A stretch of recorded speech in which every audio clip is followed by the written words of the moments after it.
welcome everybody to the present show. So I'm Lele here as usual, and there is also, the Mindful Pat on the other side. Hello, Hi, everyone. and Hey, hey. and also our guest of today, that is Silvia. So Silvia, Hello, let me everyone. show her. How are you? Hi, Lala. Thank you. I'm great. I'm really looking forward to our time together now. And Silvia, actually, today it's interesting because we're going to talk about two different areas of mindfulness as well. So Silvia is she is a learning consultant, so she's in the learning area. She's training and teaching a lot of folks around IBM generally, but she is also a professional coach. But maybe first question for you would be, I know that you're also practicing mindfulness. Yes. And have been doing it for quite a long time. So how did you discover it, and what it brings into you, the mindfulness as such? What's the benefit you find in that? Mm-hmm. So, Lala, you are absolutely right. I'm practicing mindfulness for quite a long time. It's already been more than 16 years, which shows that I am not that young as I look. I started when I was actually 16, so it really is more than 16 years now. And it was my mother who brought me to the mindfulness. Firstly, via yoga exercises and yoga teachers. And over these years, I was really lucky to have great teachers about mindfulness, meditations, and spiritual practices. Those one who brought these things into Slovakia at that time. So it became kind of my life, part of who I am. So 14 years. So it's a long journey. Yeah, it is. But this is started something like what like in a way that you were seeking for, like meditation, or it was just like a joke, like a fun thing to do, or how did it start as such? What's the purpose of the beginning? Well, that time, if you're asking about how it started, correct? Mm-hmm. Yeah. So that time it was because I got sick. I had an autoimmune disease, and my mother was looking for the best cure for me. And mindfulness and meditations sounds like good things to do. And I'm very thankful to her because this changed my life. And I think it changed my life forever, because this mindfulness and meditation practice is a kind of lifelong journey. It's not a matter of one exercise or morning practice or whatever. It's for a long. And as Mindful Pat usually says, if you just stop going to the gym for a while, then your muscles are, going like flattening or going away. So you should keep going into mindful gym to keep your practice and level of awareness and concentration kind of high. Yeah, you're right. But I will just add to your note that during the time as you practice really regularly, you will find out that you can stay without training for some time, and it will simply not disappear, because it's part of who you are and how you see the world and how you react to the situations and people. So it's simply already inside you. So sometimes your muscles get weaker, but if you have this kind of mindset inside you, you can be sure in whatever situation your life brings. Yeah. Another question. So let's say that this brought a lot of positive in also the health perspective, right? But let's bring back into it, because I'm usually always wanting to bring it into what we can do in an office environment for business. Yes. For what we usually do for 8 or plus hours a day. In case of Pater, 24 hours, right? From he's never stopping his business, but he's always mindful about it. So what did it brought to you? Also as a learning facilitator in this case. So what was the benefit of mindfulness, and what you can share with our audience? So let's say, generally speaking, maybe the biggest benefit of the mindfulness is that you become conscious about your choices, about directions, and about the way how you respond in the situation. So I will say maybe the first thing which changed, and people will spot it, might be the communication. So suddenly you don't react like like, you know, in a let's say this reactive mode, but you become more conscious. You choose your reaction. You become more concentrated on what the person is saying to me. Is he really, let's say, offended, or is just my misperception? What's really going on? So it was deeply about the change in communications, or communication as such, with interaction with people.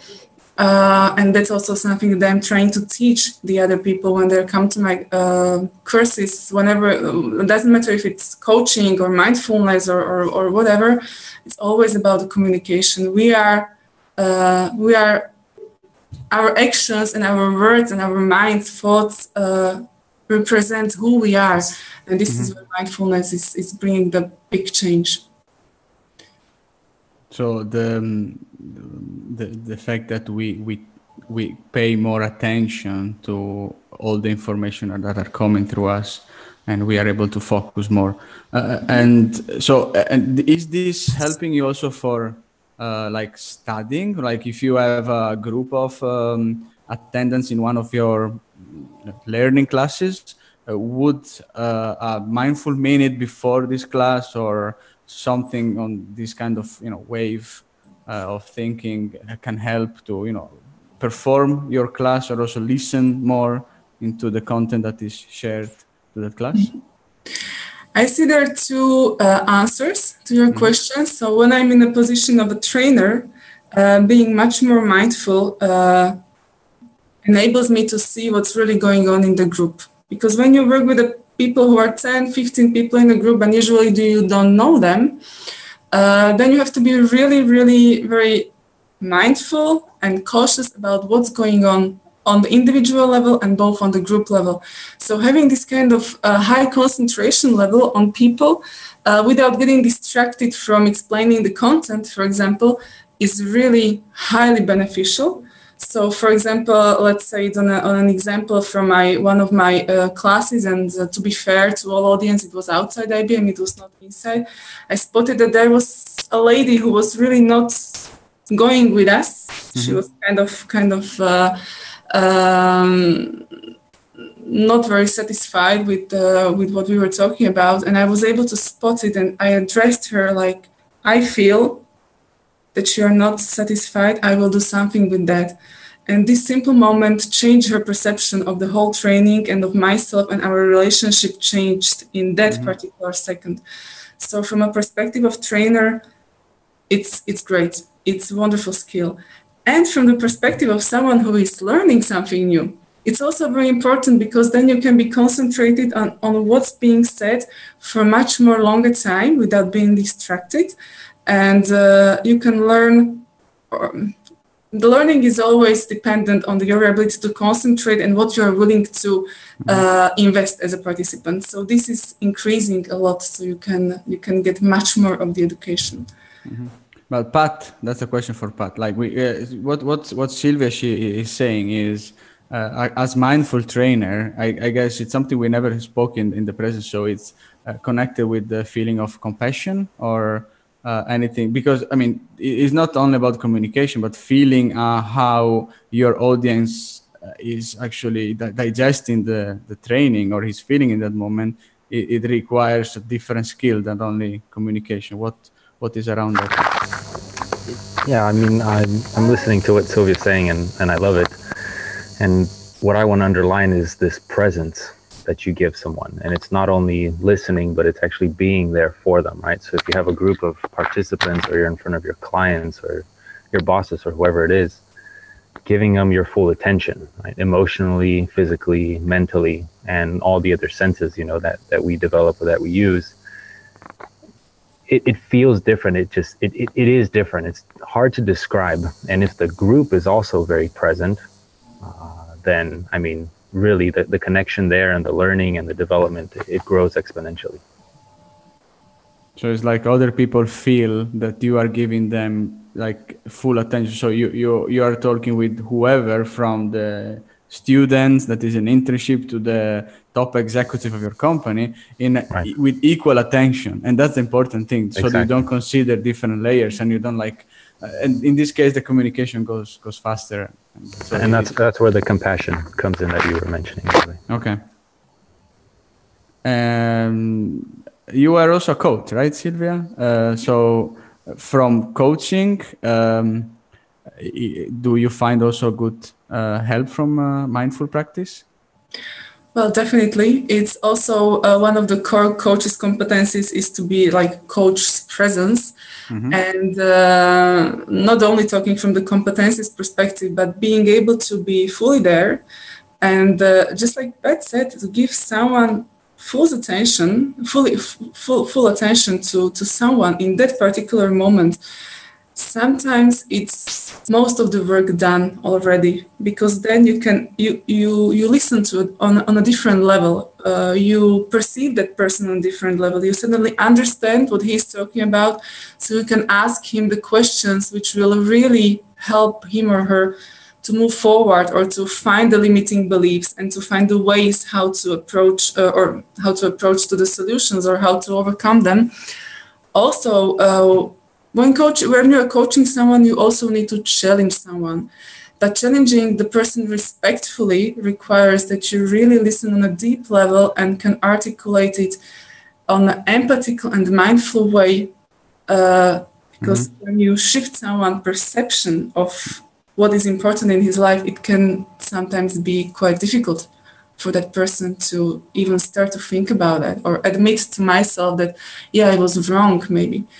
So mindfulness, for me, it's one of my key skills that it's already part of myself, but I'm using it in coaching like all the time. I cannot imagine coaching without being fully present. So that this brings the conversation to any potential leader. I know that in a business world, leadership and coaching are really going hand by hand. So if you are practicing mindfulness in the regular way, you also increase your capability of attention, and then increases also your coping capabilities, because you listen better, right? Yeah. So and you're completely right, because imagine that you have 6 or 7 coaching sessions a day. Yeah. And with some 10-20 minutes break in between them. So being able to be fully present for each particular client or colleague of us, it's a true gift. Because without that, I will not be able to fully serve to all of these people from morning to the evening. But thanks to the mindfulness practice and being able to be concentrated on what is important, it's great. It works.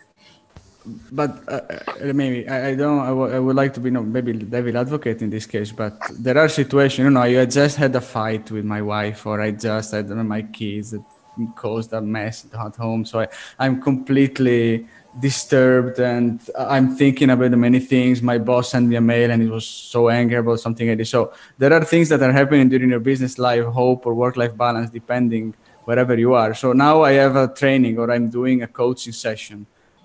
Do you have any suggestion how I can, reduce all this additional disturbance and come back into my mindful state, so that I can still perform as I should? What would you suggest? Also, because it's time for the mindful minute. I've heard already the answer in your question. Because once you are mindful in the moment, you are not disturbed by all of those things that happen to you. And also, when you practice mindfulness for such a long time, you will realize that you are not fighting with what's happening around you. You are so able to accept that, okay, I had this fight, this situation happened. I solved it the best I can. Now I'm here, and now with Lele, for example, I'm Pat doing this video, and then I come back home maybe, and I can do again this kind of conversation with my in my case not wife, with my partner, for example. So this is one thing, that you can be there, you can be inside you, fully present in what's going on. But also you don't fight with the circumstances that are around you. Okay. You accept them. But I'm not saying that you are just, accepting, okay, so scream on me, okay, just do it and I will go. You can choose your reaction consciously, and that's why you are so calm, because you are not calm because you're weak, you're calm because you're strong, because you know that in that moment I did my best because I was there, I chose the reaction. And whether the reaction is that I will be calmly discussing the problem with my wife, or maybe I will just make a small storm in my house, both of them can be conscious decisions. Doesn't have to be that it's always in a, I don't know, this thing that I usually hear from or listen from my students, that, okay, but to be always calm, and it doesn't mean that someone is jumping on my head. No, it doesn't mean you're strong, you're not weak, because you are there and you know how to respond to the situations. Okay, so already by accepting whatever happens and maybe pausing it, stopping it, and coming back later to deal with that, but it's not the time while I'm having a conversation, or it's not the time while I'm having a coaching session, already helps. And if you go on with the mindful practice, that's what I understood, you will do this easily. So you will not have additional thought coming in during the ice cream came and I want to take the ice cream, right? So you don't have to think about it, because you are more, you're better able to yeah. And by the way, there is no magic behind that. It's just how our brain works, and it means that until we activate, or that part of brain that is responsible for our conscious choices, so it takes some seconds. Whereas our reactive responses, it takes just milliseconds. So this is the magic behind it. So we just need to fulfill few seconds in order to get the concentration and to get the actions into our hands. So that's where mindfulness is really helping. Sometimes it just takes few mindful breathings, breathe in and breathe out, and you are there, fully present, and you can choose your reaction. So talking about mindful breathings, I think it's time for our mindful minute. So who's going to run it today, Pat or Silvia? Who's raising the hand for the mindful minute? Sylvia. I could listen to Sylvia all day. It's time for a mindful minute. Okay. So let me invite you to I will say it's a basic mindfulness practice. Okay. Because I believe that simplicity is the root of complexity. So let's start with something that is really the root. And it's the mindful breathing. It's the core practice for mindfulness. And it goes like this. Just sit or stand or whatever you do comfortably, so that you don't feel any disturbance in your body. And just close your eyes if you want. If you don't want, you don't have to close your eyes. And just concentrate on your breathing.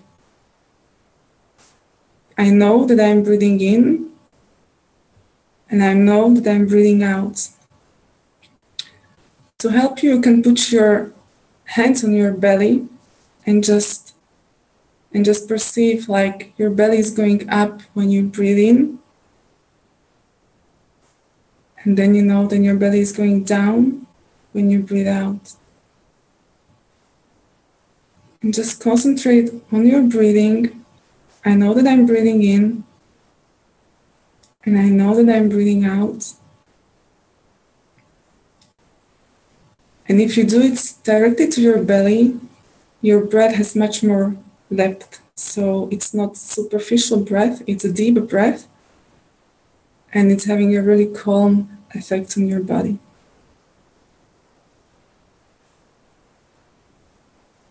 So I know that I'm breathing in, and I know that I'm breathing out.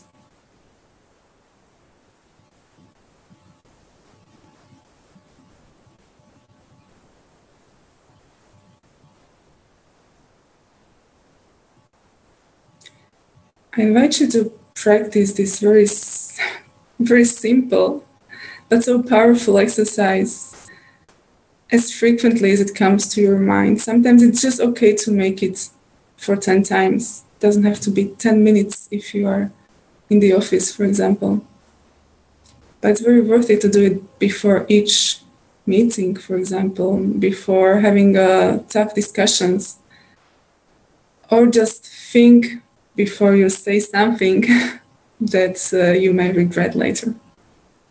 And with that, thank you so much, Silvia. Thank you, Silvia. And thank you, Mindful Pat, for the present show today. We are going to be here again next week at the same time.